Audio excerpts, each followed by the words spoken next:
নমস্কার বন্ধুরা, তোমাদের সকলকে ডেস্টিনেশন কি ইউটিউব চ্যানেলে স্বাগত।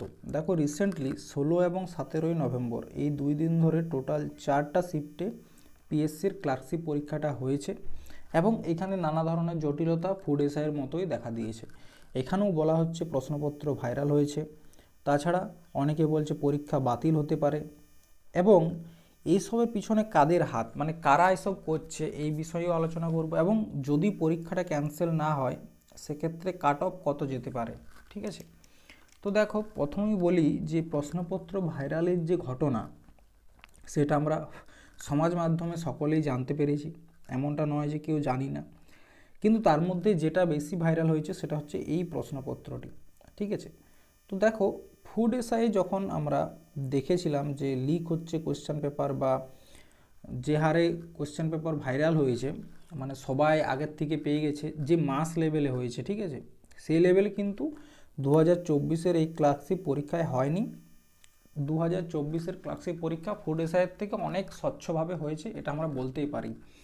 মানে ফুড এসআই যে লেভেলে হয়েছে সে লেভেলে হয়নি। তার জন্য আমাদের যে অ্যান্টি কারাপশন যে গ্রুপ আছে তারা অনেক খেটেছে, অনেক আন্দোলন, সেগুলো তো আমরা সকলেই জানি।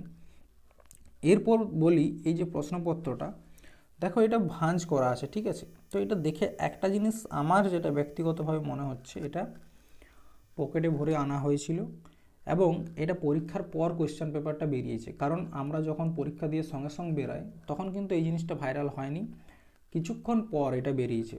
আমার যেটা ব্যক্তিগতভাবে মনে হচ্ছে যেটা কিছুক্ষণ পর বেরিয়েছে।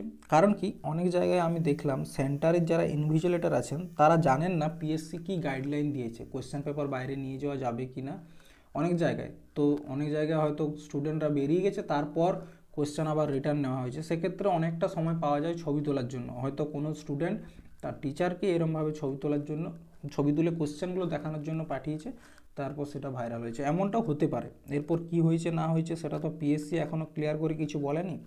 তবে এই কিউআর কোড স্ক্যান করে জানা যাবে এই যে কোয়েশ্চেন পেপারটা ছিল তার রোল নাম্বার কত, এটা জানা যেতেই পারে, ঠিক আছে। তো এই হচ্ছে ব্যাপার।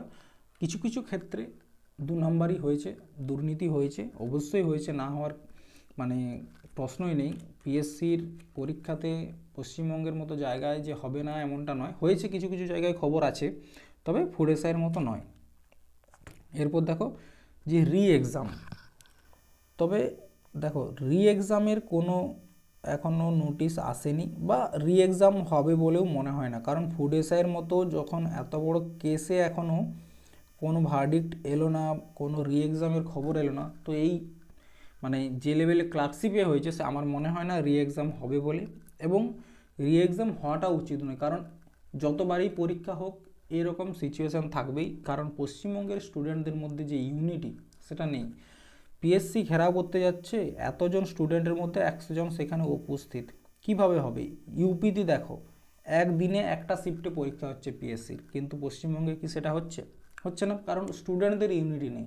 সবাই সুবিধা ভোগ করতে চায় কিন্তু কেউ স্ট্রাগল করতে চায় না। এরপর এসবের জন্য দায়ী কারা? এসবের জন্য দায়ী কিছুটা আমরাই চাইলে পারতাম যে একদিন একটা শিফটে সব পরীক্ষা করানো, কিন্তু এই যে আন্দোলনগুলো যখন হচ্ছে সেখানে এত স্টুডেন্টের মাঝে উপস্থিত সংখ্যা 100 জন, 50 জন, এরকম যদি উপস্থিত সংখ্যা থাকে সেখানে পিএসসি আমাদেরকে গ্রাহ্য করবে কি? করবে না। এরপর দেখো কাট অফের কথায় আসে।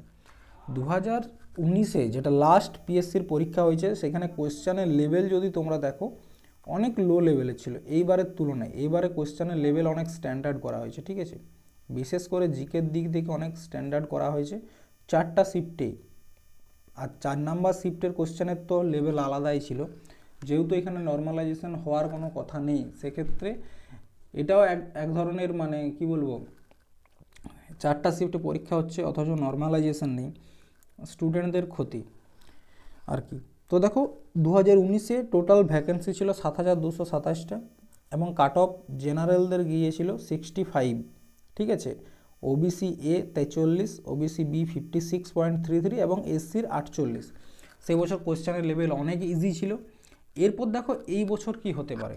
টোটাল 7,14,413 জন ক্যান্ডিডেট অ্যাপ্লাই করেছিল, কতজন এক্স্যাক্ট পরীক্ষা দিয়েছে তার খবর নেই, তবে এর 50% হয়তো পরীক্ষা দিয়েছে, অনেক জায়গায় অনেক সিট খালি ছিল। এবারেরও জেনারেলদের যে কাট অফ সেটা 60 থেকে 70-এর মধ্যেই থাকবে, তার নিচেও যাবে না, তার উপরেও যাবে না। কোয়েশ্চেনের যে লেভেল 60 থেকে 70-এর বেশি কোনো মতেই যাবে না, ঠিক আছে। ওবিসি এর ক্ষেত্রে 40 থেকে 50 এবং ওবিসি বি থেকে 50 থেকে 60, এসসির থেকে এটা তোমরা 45 থেকে 60-এর মধ্যে রাখো, কারণ কি 50 তার নিচেও থাকতে পারে, যেহেতু আগে বছর ছিল, এবছর কোয়েশ্চেনের যে লেভেল সেটা দেখে মনে হচ্ছে কাট অফ একটু কম যাবে, ঠিক আছে।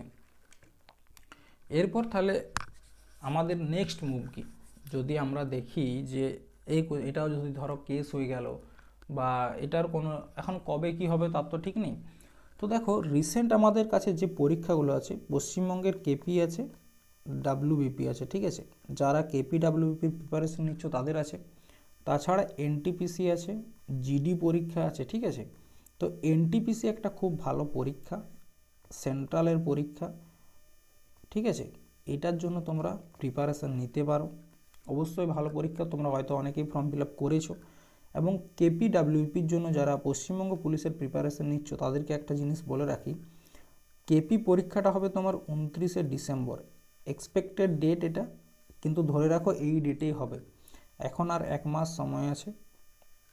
তো তোমরা যদি প্রিপেয়ার করতে চাও নিজেদেরকে, শুধুমাত্র এই কেসের চক্করে না পড়ে যদি চাও যে না নিজের যোগ্যতায় একটা কিছু পাবো, তাহলে প্রিপারেশানটা এখন থেকেই অনেক হার্ড লেভেলের করতে হবে, ঠিক আছে। শুধু মাঠে দৌড়তে গেলেই কিন্তু কেপি ডাব্লিউপি ক্লিয়ার করা এখন আর যায় না। তো সেক্ষেত্রে দেখো আমাদের ডেস্টিনেশন কি যে ইউটিউব চ্যানেলটি রয়েছে, সেখানে আমরা ডাব্লিউবিপি এবং কেপির জন্য, ঠিক আছে, স্পেশাল ক্লাস শুরু করেছি। অলরেডি 32টা ক্লাস করানো হয়ে গেছে, একদম টপিক ওয়াইজ ক্লাস করানো হচ্ছে জিকের, একদম তোমরা হুবহু কমেন্ট না পেলেও আমরা যেগুলো পড়াবো তার বাইরে প্রশ্ন যাবে না, এটুকু বলতে পারি। হয়তো কোনো একটা কোশ্চেন আমরা যেটা করিয়েছি সেটাকেই ঘুরিয়ে আসবে, কিন্তু তার বাইরে যাবে না, এটুকু আমি তোমাদেরকে বলতে পারি, ঠিক আছে। চলো আজকে এই পর্যন্তই, তোমরা কেপির ক্লাসগুলো করতে থাকো, কেপির ক্লাসে তোমাদের সাথে আবার দেখা হবে। ধন্যবাদ।